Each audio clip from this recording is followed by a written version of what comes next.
Bonjour, bonjour, bienvenue. Audrey, ça Oui, va? salut Stéphanie. Donc là, les gens se joignent à nous tranquillement. Excellent. Pendant que vous êtes en train de vous joindre à nous, on a Mais créé un l'autre plein écran, l'autre plein écran.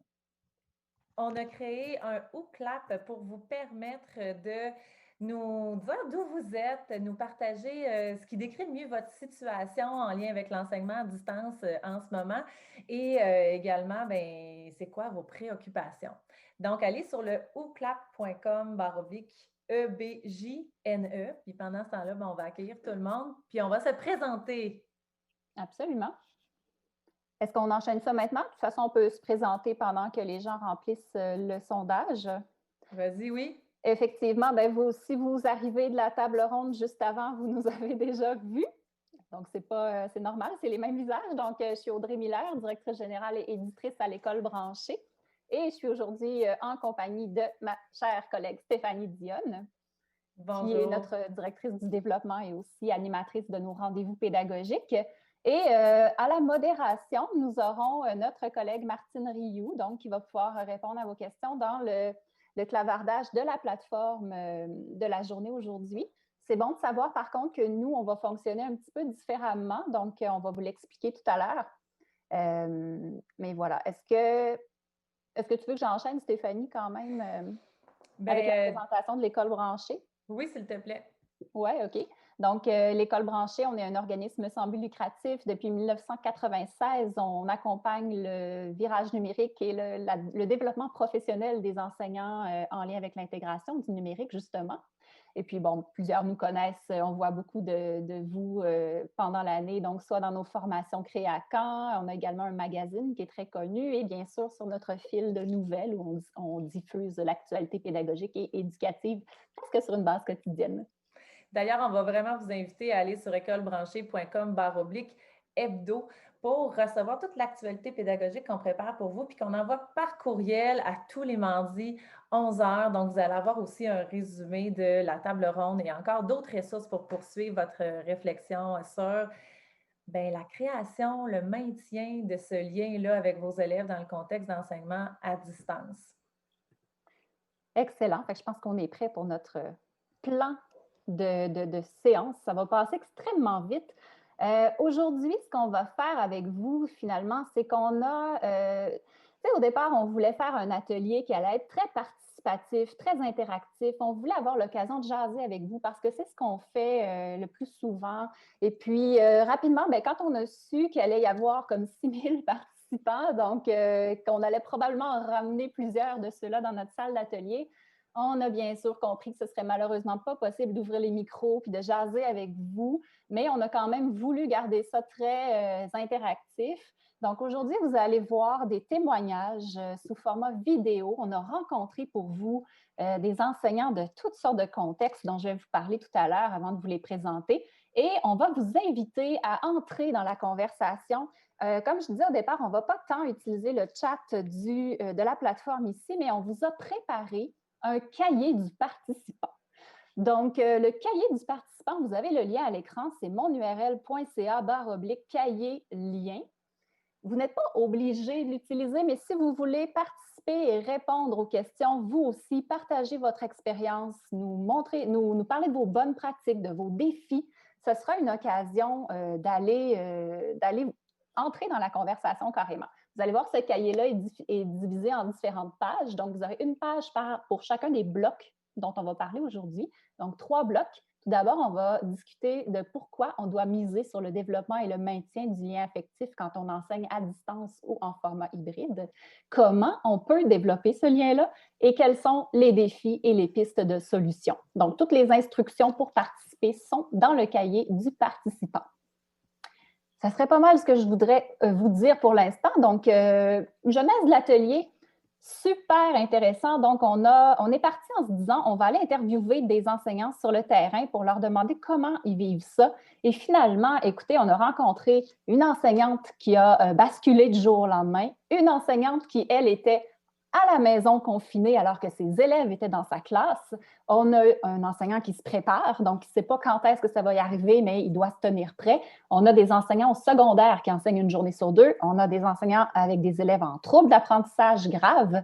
On a des enseignants qui ont des élèves à l'école et à distance en même temps. Donc, on a vraiment été impressionnés par la diversité des défis qui s'offrent à vous et on a voulu vous offrir ces témoignages-là, finalement, pour vous, soit vous préparer, vous inspirer ou vous réconforter. Exactement. Et vous êtes vraiment nombreux de Montréal à être avec nous, la belle région de l'Estrie. J'ai vu des gens aussi de Val-d'Or qui sont là. Vraiment, c'est chouette de vous avoir d'un peu partout. Je trouve que justement, c'est ce plus-là de pouvoir être réunis. Alors que peut-être des fois, c'est plus difficile d'être tout le monde ensemble, mais là, on est de tous les coins du Québec. Dans vos situations, ce qui représente le plus votre réalité, c'est pour 40 d'entre vous, je n'ai pas encore enseigné à distance, je me prépare. C'est vraiment chouette parce que j'ai l'impression que les témoignages vont vraiment contribuer à ça.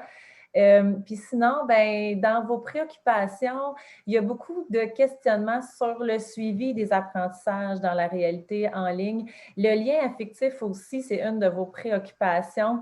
Comment donner la rétroaction? Donc, c'est ce que je vois beaucoup passer dans le OCLAP. Vraiment, j'ai l'impression que vous allez être ravis de ce qu'on va vous partager aujourd'hui. On commence déjà en vous faisant connaître les différents témoins enseignants.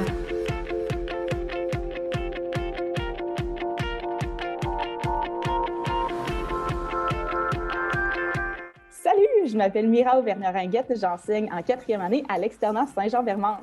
Moi, c'est François. Je suis enseignant en 5e année à l'école L'Arpège, au Centre de service des Patriotes. Je m'appelle Julie Chandonnet, j'enseigne en 6e année à l'école Saint-Denis-Gardeau. Mon nom est François Pichette, j'enseigne à l'Académie Sainte-Marie, commission scolaire des premières seigneuries. Je m'appelle Véronique Dinel, je suis enseignante à l'école Vanguard, qui est une école spécialisée pour des élèves qui ont de graves troubles d'apprentissage. Moi, c'est Véronique Boivin. J'enseigne à l'école secondaire de la Seigneurie à Beauport. Je m'appelle Pierre-Olivier Cloutier, je suis enseignant de sciences en 4e et 5e secondaire à l'école secondaire Mont-Saint-Sacrement.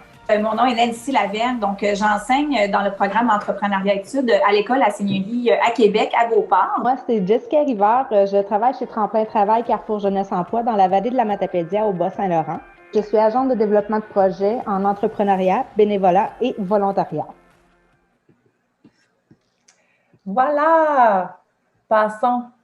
En fait, ça s'est passé comme, j'imagine, la plupart des cas. Là, surprise! Il y a un cas dans ta C'est classe. YouTube, On ramasse nos affaires, puis on appelle les parents, puis on leur envoie un message.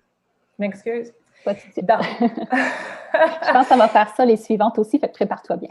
Excellent, je vais maîtriser.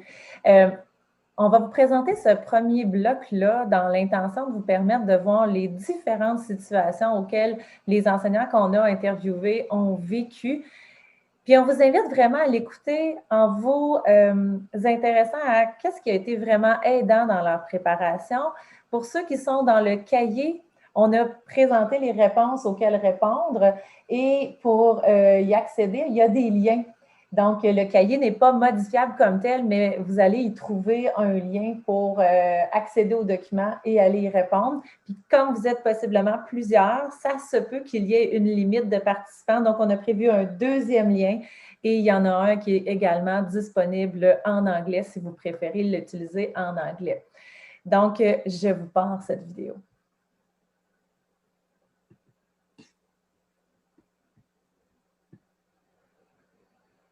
En fait, ça s'est passé comme, j'imagine, la plupart des cas. Là, surprise! Il y a un cas dans ta classe. On ramasse nos affaires, puis on appelle les parents, puis on leur envoie un message, en fait, puis tout le monde s'en va chez eux. Puis ensuite, ben là, c'est ça, tu réponds à toutes les 3 millions de questions que tes enfants ont.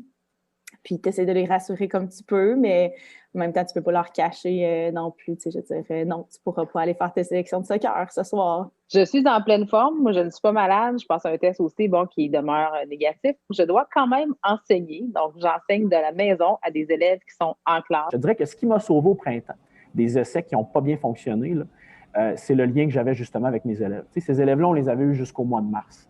On était tissés serrés, je vous dirais, pour beaucoup de ces élèves-là, puis on était tous dans le même bateau, là. On vivait une situation inconnue, puis le fait que le lien était déjà présent avec les élèves, ça m'a beaucoup aidé. Là, cette année, le lien est plus fragile. On a eu moins de temps en classe. Rapidement, on est basculé en mode hybride, virtuel, réel. Et là, ben, j'ai des élèves, moi, qui, avec l'horaire de cours, qui peuvent être 3-4 cours en ligne à la maison de suite. C'est excessivement tough. Tu veux que ça soit agréable aussi pour tout le monde, puis que ça leur tente d'être là avec toi. Fait que, tu sais, s'ils ne sentent pas que la connexion est là, puis que tu as juste le goût de leur garrocher des exercices de français puis de maths, ben, c'est pas super évident. On pense à notre nombril un petit peu des fois, là, puis c'est normal parce qu'on veut que nos élèves réussissent bien, puis on veut que ça fonctionne bien, puis qu'on veut passer toute notre matière. Mais il faut prendre en considération que la réalité de l'élève n'est pas la réalité de l'élève en classe. Le non-verbal est nécessaire dans une classe. Je veux dire, tu es capable de voir si un élève tombe dans l'une, tu es capable de voir si un élève suit la parade. Le contact visuel, ça fait foi de tout dans notre métier, dans notre profession. On a besoin de ce contact-là. Maintenant, on ne l'a plus. Quand il est à distance, le contact que tu as, c'est un petit carré dans un Zoom, un petit carré dans un Teams ou dans un Google Meet. Parfois, la caméra fermée, parfois le micro fermé. Donc, c'est complètement un autre univers de contact. Là, je me suis rendu compte aussi que des fois, qu'il y en a qui venaient, qui se connectaient juste pour me dire qu'ils s'ennuyaient ou me dire qu'ils avaient fini un livre ou pour me dire qu'il se passait quelque chose parce qu'on se rend compte que, oui, l'enseignant est là pour transmettre de l'information ou enseigner, mais il y a le lien affectif aussi qui reste. Mais c'est la même chose en classe. T'en as tout le temps 3-4, tu sais, qui traînent en arrière, qui vont t'aider à replacer les affaires, puis ils ont le goût de jaser, mais ils ont juste le goût d'être là avec toi puis d'avoir un petit moment solo aussi. Donc, si tu bâtis ton cours comme si tu voulais envoyer de la théorie, puis après ça, ils se lancent en exercice, le lien n'est pas là. Il n'y a pas moyen de développer ce contact-là parce que beaucoup d'élèves qui poseraient des questions en classe ne les poseront pas à distance parce qu'ils ne veulent pas se faire ridiculiser, parce qu'ils ne veulent pas se faire filmer, parce qu'ils ne veulent pas que les gens prennent des captures d'écran de leur face ou quoi que ce soit.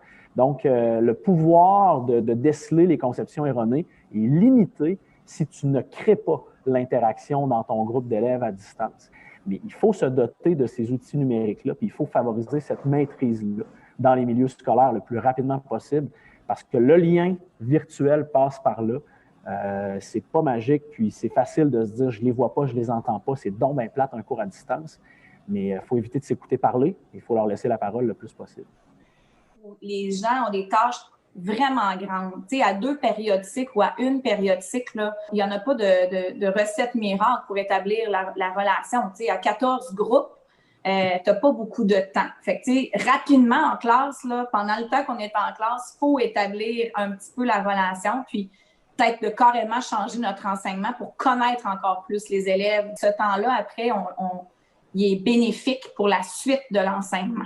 Ben, je vais plus amener ça sous forme de, je vais appeler ça coach-player, être à l'écoute du jeune.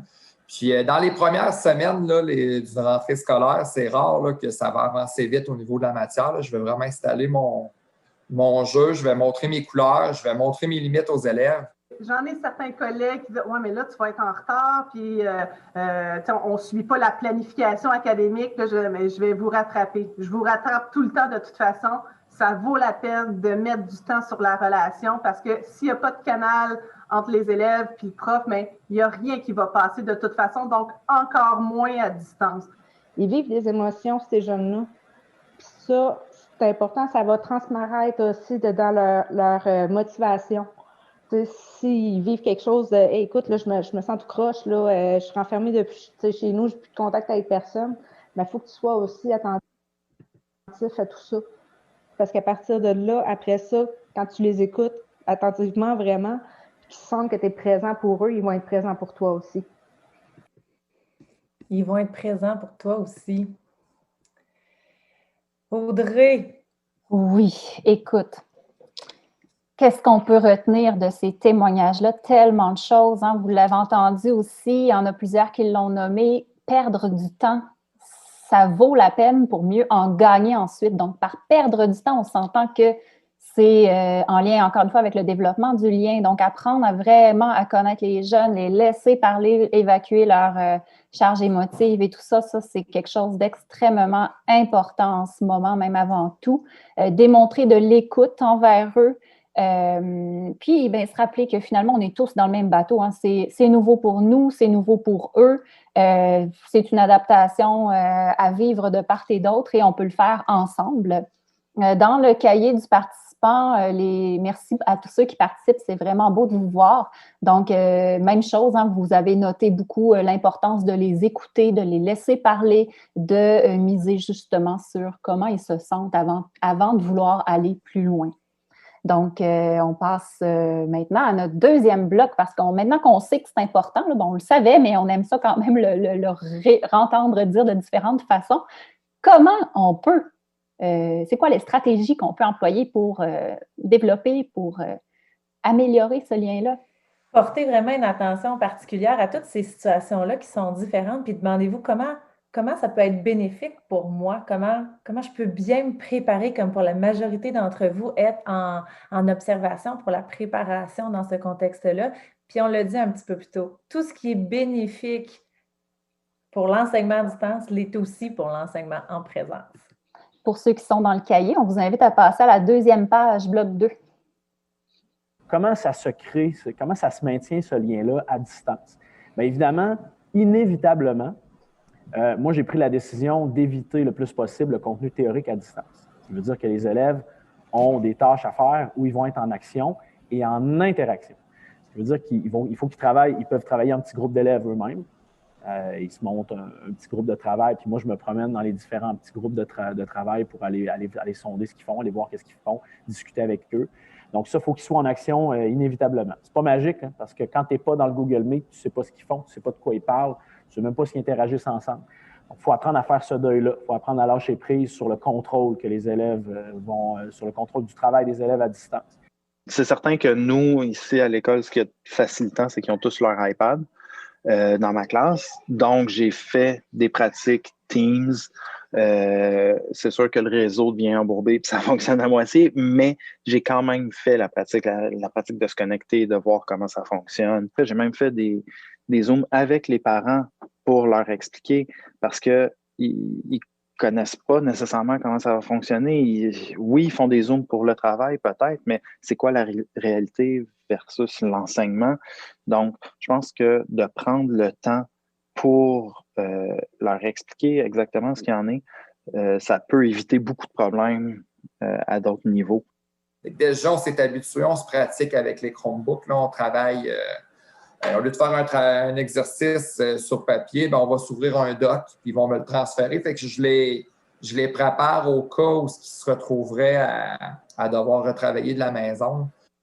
Moi, c'est sûr que tout mon mois de septembre s'est passé à les préparer, ne sachant pas ce qui allait arriver, ne sachant pas si on allait fermer ma classe, si j'allais avoir des codes, peu importe. Là, je les ai préparés pour qu'on n'ait pas à revivre cette urgence-là qu'on avait au printemps dernier, où est-ce que là, on ne le savait pas trop. Puis on l'a fait en classe comme si on serait à la maison, en fait, pour que, mais toutes les erreurs techniques ou toutes les drôleries, là, OK, je fais des faces drôles sur ma visioconférence, et ainsi de suite. On a tout fait ça pour que là, présentement, moi, mes élèves sont à distance une journée sur 2, mais là, les élèves sentent qu'ils ont un contrôle quand même parce qu'ils ont été préparés. Dès le début de l'année, on sentait que ça allait s'en venir. Nous, on a focusé beaucoup de septembre à novembre, à octobre, là, quand ça s'est passé, en fait, là, sur créer le lien avec nos élèves. Donc, favoriser les activités qui permettaient de connaître nos élèves, de découvrir nos élèves le plus possible. Donc, le temps qu'on les avait en classe, jusqu'au mois d'octobre où ça a basculé un jour sur 2, bien là, ça a été de profiter de chaque moment pour établir ce lien-là avec nos élèves. Avec la direction, on a fait un peu le portrait de notre classe là, déjà au lieu des premières communications, vu que ça a été déplacé. Puis, lors de cette rencontre-là, on a fait un plan d'enseignement à distance. Donc, on a déjà eu une idée quand même d'un horaire selon les seuils minimaux là, qui sont demandés. J'enseigne plutôt le matin, je dirais, en bloc avec pas mal tout le monde, mais je garde mes après-midi pour du soutien plus spécifique pour mes élèves qui sont plus en difficulté. Il faut s'entendre qu'on va diminuer, évidemment, la quantité de notions. Là. Ben, on était quand même prêts dans le sens où J'avais enseigné à distance quand même au printemps. On utilisait déjà le portfolio CISA, donc ça, c'était bien démarré en classe. Tu regardes tout ça, puis tu fais comme bon, par où est-ce que je commence? Je suis retournée chez moi, j'ai sorti mes affaires, j'ai regardé premièrement dans l'horaire. On gardait tous les spécialistes au même endroit. Tu essaies de t'arranger, puis de toute façon, cet horaire-là, il a été modifié une semaine après encore pour ajuster certaines choses, puis s'ajuster à la réalité des parents. Là. On essaie de mettre le côté humain le plus possible en avant, tu sais, de les blagues, puis tout ça, mais ça reste que je trouve qu'à travers l'écran, veut pas, il y a une certaine rigueur qui s'installe, qu'on n'a comme pas le choix non plus d'installer parce que ben, tu sais comment c'est, là. Tu as deux personnes qui parlent en même temps sur Zoom, puis il y en a une des deux que tu n'entends pas. Donc, je suis toujours là. On a plein de plateformes pour communiquer. On a mis ça en place dès le début de l'année, puis ils savent qu'ils sont à 2 clics de pouvoir me parler, puis entre telle et telle heure, je suis toujours disponible pour eux. Ça, je pense que c'est gagnant quand même, surtout pour nos élèves en difficulté qui sont souvent un petit peu plus anxieux par rapport à leurs apprentissages. Il faut prendre le temps de discuter avec eux aussi, de prendre un moment pour savoir comment ça se passe à la maison. Y a-tu des trucs qui ont accroché? Est-ce que tu veux qu'on se rencontre après? Tu veux-tu rester connecté puis on s'en jase un peu?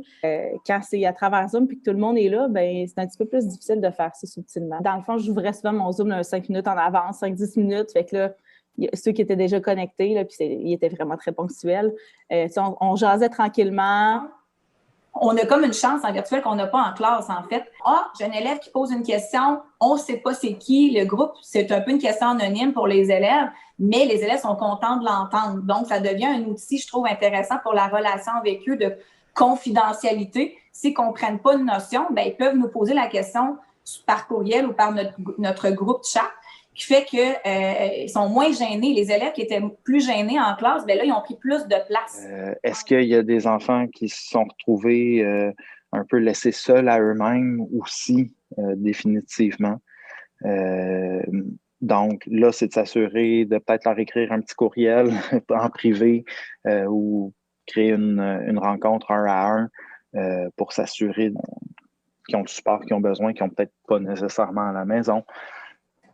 Quand je me suis mis à planifier, je me suis tout le temps regardé 1, 2, voire 3 périodes sur les 5 de ma journée où j'allais faire une apparition quelconque pendant la période, des fois pour toute la période, des fois pour une demi-période.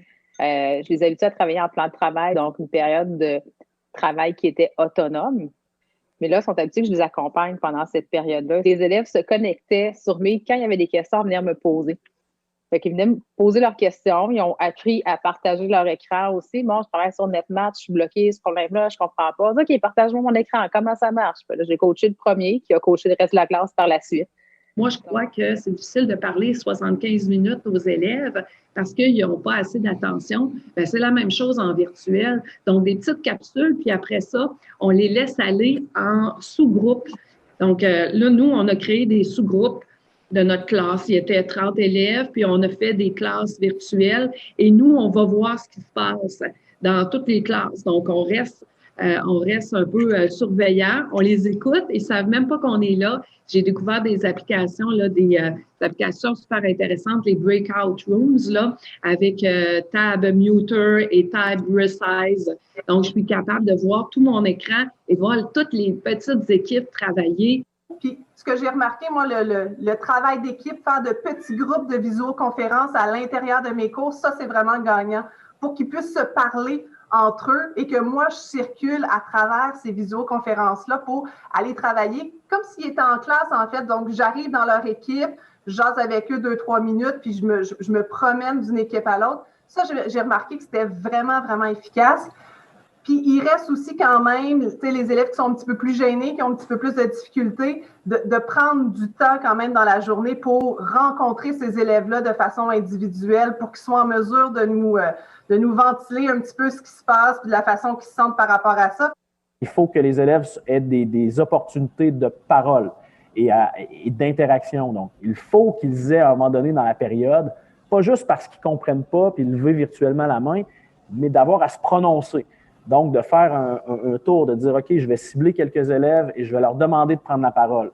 Et ça peut se faire par le micro, ça peut se faire par un chat, ça peut se faire aussi par des outils où les élèves vont avoir à répondre à un sondage. Donc là, de façon interactive, il y a une question qui est posée en lien avec la thématique du cours. Les élèves répondent. On affiche les réponses des élèves. Il faut qu'on les mette en contexte que, regarde, la réponse que tu vas écrire, ça se peut que tes collègues la voient, comme si tu répondais en classe puis les élèves t'entendaient. Donc, il faut démystifier un peu tout ça. Dans les bons coups qu'on a fait, c'est qu'on a nommé une élève responsable des communications. Fait que c'est cette élève-là qui branchait le mic quand c'est moi qui devais enseigner. Puis elle s'organisait aussi avec l'écran que j'ai une vision de la classe. Et elle gérait aussi mes angles morts. Je disais, madame, là, il y en a une qui a levé la main, vous la voyez pas, puis vous, ça fait longtemps qu'elle attend. Y a-t-il des périodes que tu peux te garder pour décompresser? On fait des fous, on fait un jeu, il faut leur laisser aux enfants cette place-là qu'ils ont besoin pour s'exprimer comme ils le feraient en classe. Mais c'est pas évident, là, ils sont à travers l'écran, ils sont à la maison. Souvent, des fois, ils étaient dans le bureau de papa-maman qui faisait du télétravail. Ça veut dire t'écoutes, puis t'es calme, puis pas d'affaire de niaiser en arrière de ta caméra. Tu sais, il y a tout ça aussi, là.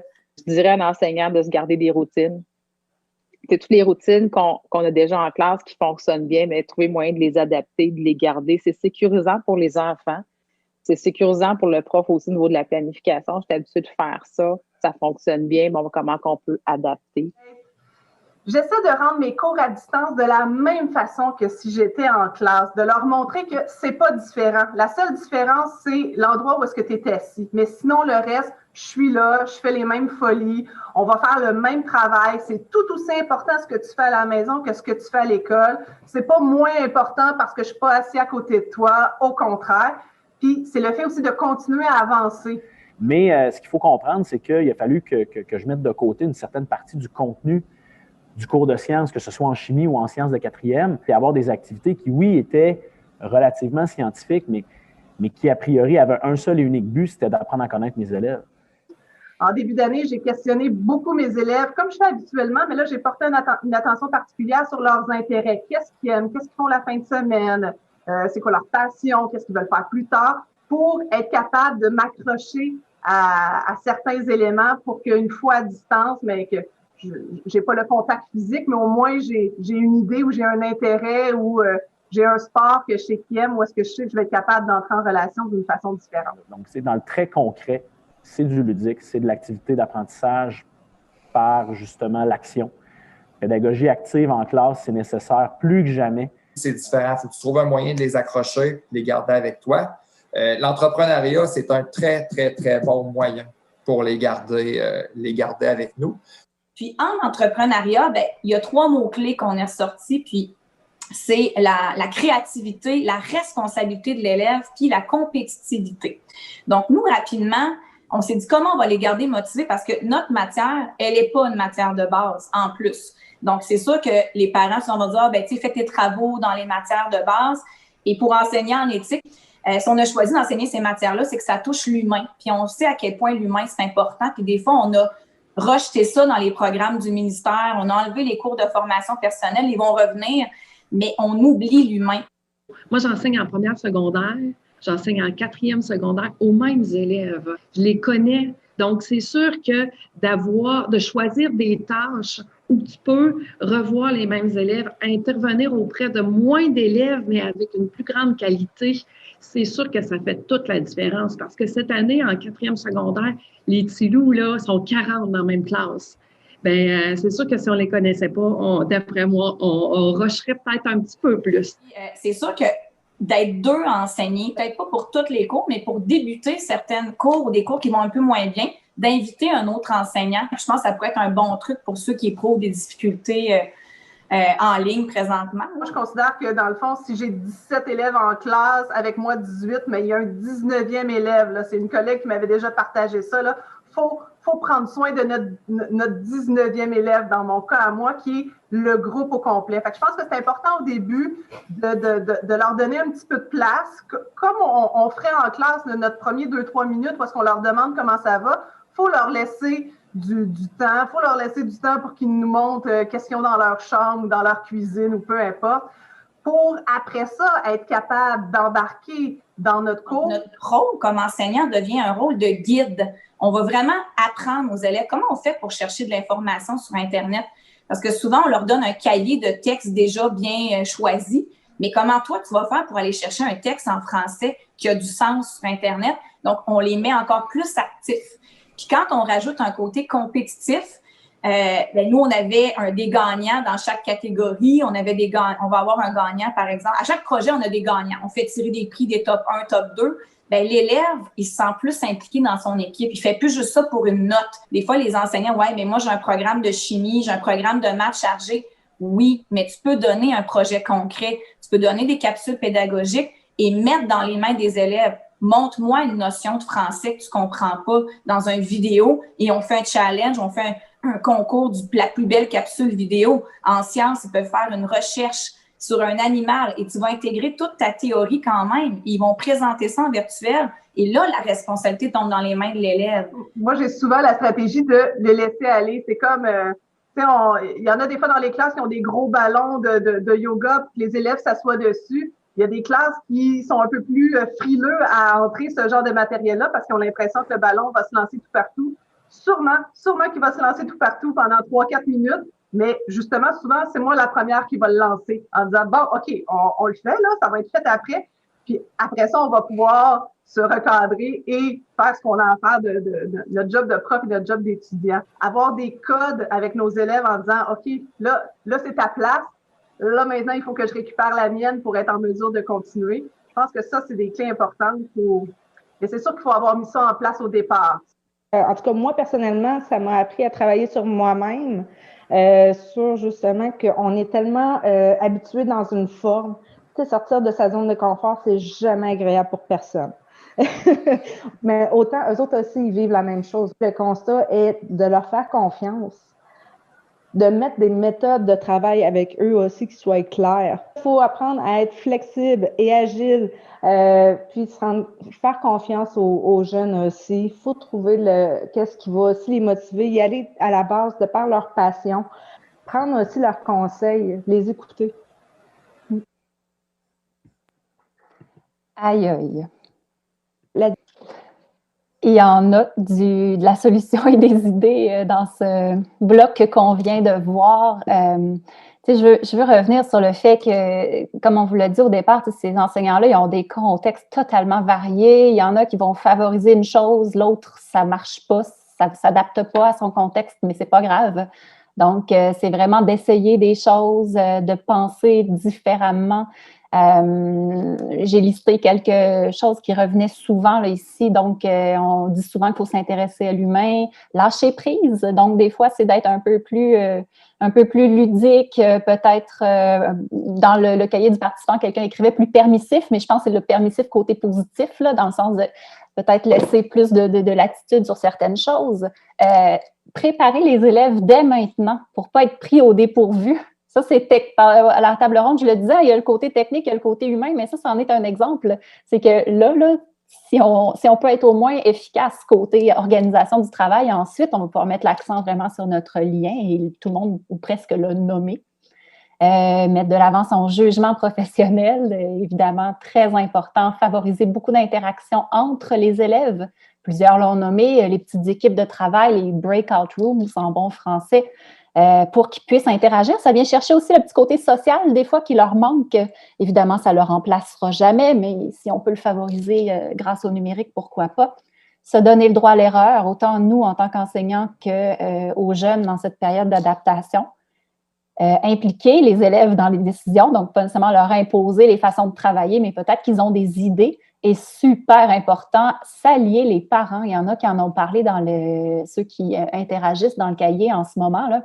Souvent, c'est le lien qu'on a avec la famille. Si l'enfant lui-même n'est pas porté à venir nous parler de ses difficultés, ben, les parents peuvent possiblement avoir noté différentes choses qui se passent chez leur enfant et qui pourront vous transmettre cette info qui va vous aider à, toujours dans une perspective de bâtir ou d'entretenir à tout le moins notre lien à distance.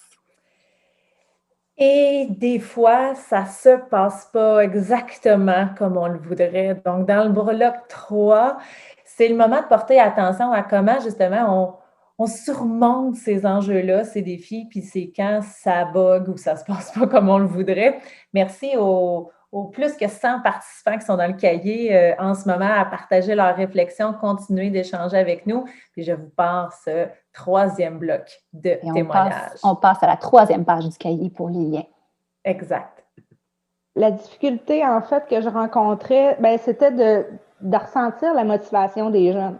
Là, c'était par caméra fermée, micro fermé des fois. Malgré tout ça, là, je pense que ça a fait vraiment un beau projet, malgré toutes les petites difficultés que j'ai pu rencontrer, mais c'est moi qui les rencontrais parce que pour eux autres, c'était totalement normal. Là. Justement, là, avec un de mes groupes, là, j'ai 2 élèves là, qui se faisaient des genres de TEPA game. Là, je les voyais sur mon écran. Quand je suis en ligne, j'ai mon écran d'enseignant où ce que je vais enseigner, je vais partager mon écran. Mais je me mets un 2e ordinateur ou un Chromebook où ce que je suis membre du groupe. Je m'ajoute comme élève aussi. Donc, j'ai accès là, aux 33, aux 32 visages de mes élèves. Fait que c'est facile de voir le jeune qui est sur son clavier d'ordinateur, qui rit, puis l'autre à côté qui fait des niaiseries ou qui fait des danses. Tu sais que c'est l'autre qui l'active. À ce moment-là, moi, ce que je fais dans mon cours, c'est que j'interpelle les jeunes. Je pose une question à l'élève par rapport à ce que je suis en train d'enseigner. Puis souvent, je vais le prendre sur le fait, puis il va faire j'écoutais pas. Ben là, excuse-moi, mon homme, c'est important, il faut que tu écoutes. Fait qu'arrête de danser ou arrête de faire le TEPA game de Christopher, par exemple. D'avoir l'impression de ne pas se faire écouter, de pas qui n'écoutent pas nécessairement, qui ne prennent pas les choses au sérieux.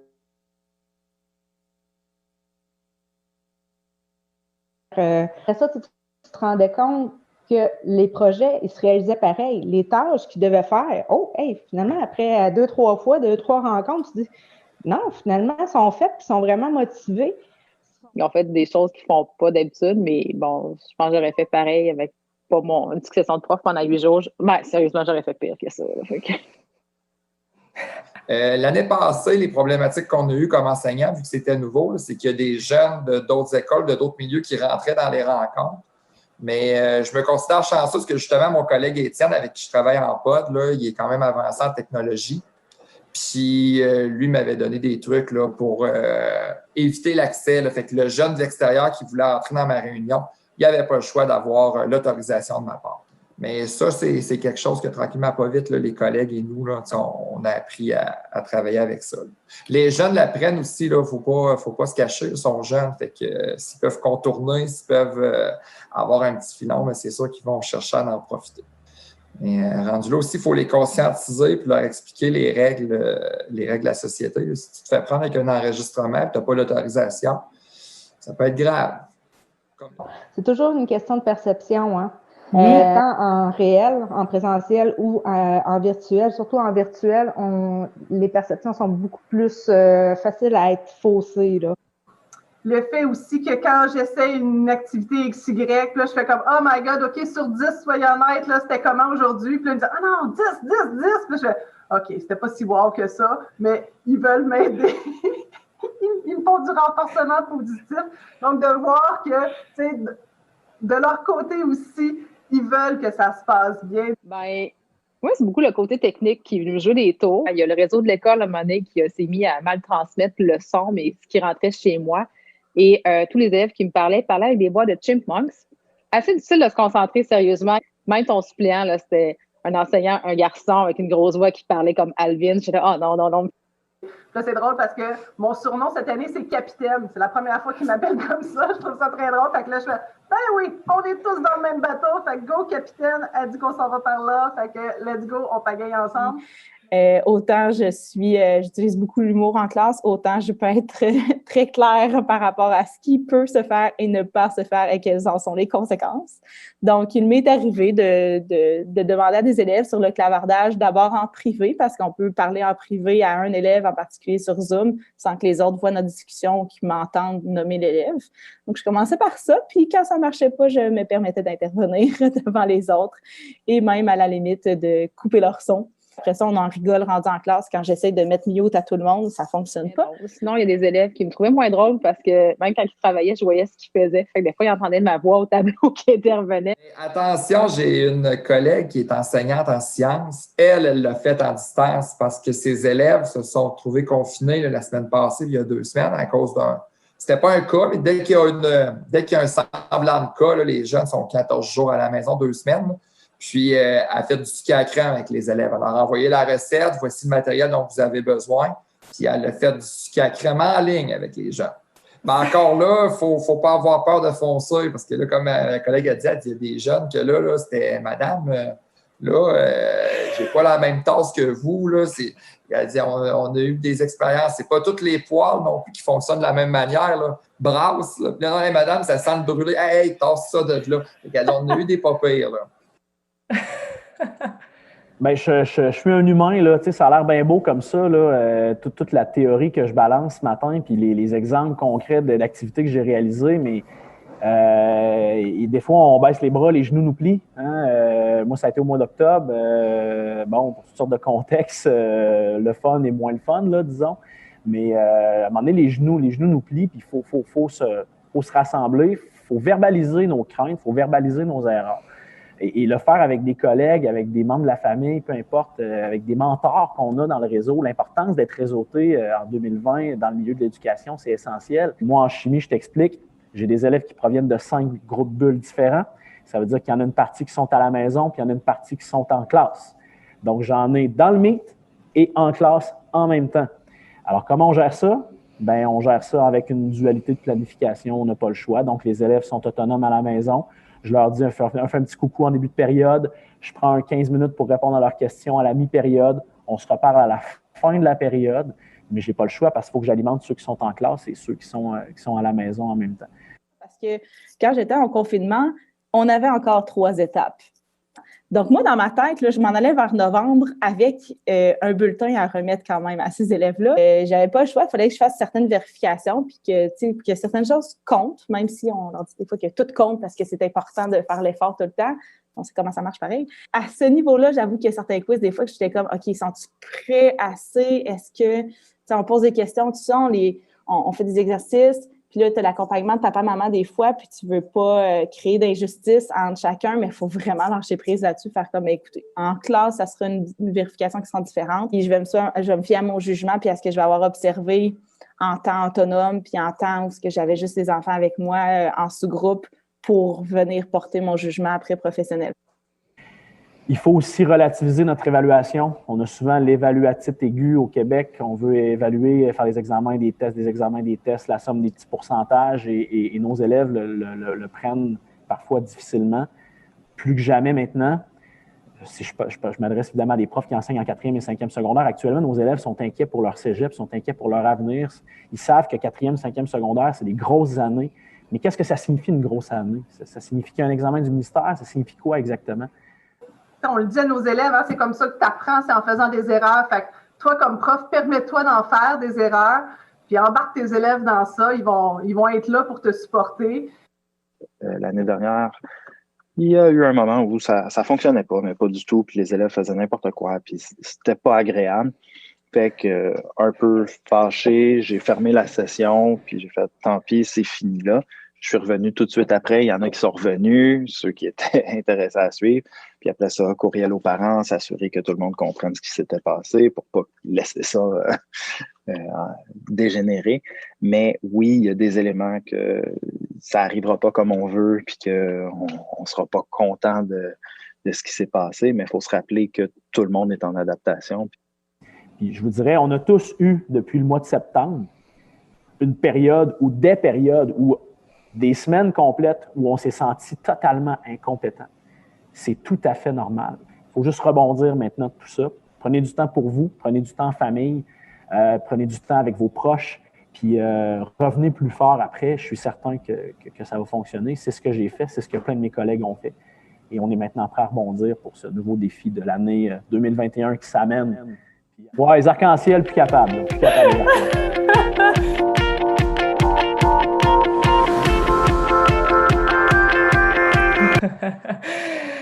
Oh boy! Les arcs-en-ciel plus capables. Boy! Il y a François Leigh qui m'a rappelé l'importance dans le contexte où ça arrive que ça ne fonctionne pas comme on l'avait prévu, l'importance de revenir sur la situation puis de dialoguer. Puis lui, il l'a fait même, pas juste dans sa relation avec ses élèves, dans ce qui ne s'est pas bien passé, il l'a fait même avec les parents pour justement ne pas laisser ça là, puis en apprendre encore plus sur le code de vie qu'on se doit d'avoir quand on travaille à distance. Audrey?